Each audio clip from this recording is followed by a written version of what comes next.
Hello. Hello హా teacher. Sir, మా school పిల్లల్ని ఈరోజు పార్కుకు తీసుకొచ్చాము. నేను పార్కులోనే ఉంటాను సార్, మీరే ఇక్కడికి వచ్చేయండి. Okay teacher.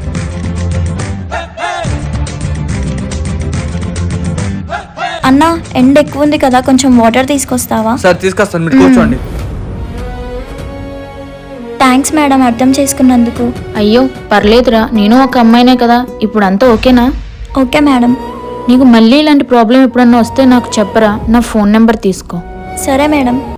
అవును మేడం, నేను మిమ్మల్ని ఒకటి అడగాలి. ఏంటో అడగరా.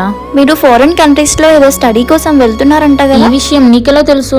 రఘువరన్ అన్నయ్య చెప్పాడు. ఓ ఏంటి మేడం అది అసలు, ఒకసారి దాని గురించి చెప్తారా? అవునరా, ఇప్పుడు నాలాగా ఫారెన్ కంట్రీలో చదవాలనుకునే వాళ్ళ కోసం యూనివర్సల్ అనే ఏజెన్సీ వాళ్ళు చాలా హెల్ప్ చేస్తున్నారు. ఫారెన్ కంట్రీస్ అంటే చాలా ఎక్కువ అవుతుంది కదా మేడం, పైగా ఖర్చులు కూడా ఎక్కువ ఉంటాయి. అయ్యో ఇప్పుడు నాకు అలాంటి భయమేం లేదురా. యూనివర్సల్ అనే ఏజెన్సీ వాళ్ళు మాలాంటి స్టూడెంట్స్ కోసం యూనివర్సిటీలో మంచి సీట్ ఇప్పిస్తున్నారు.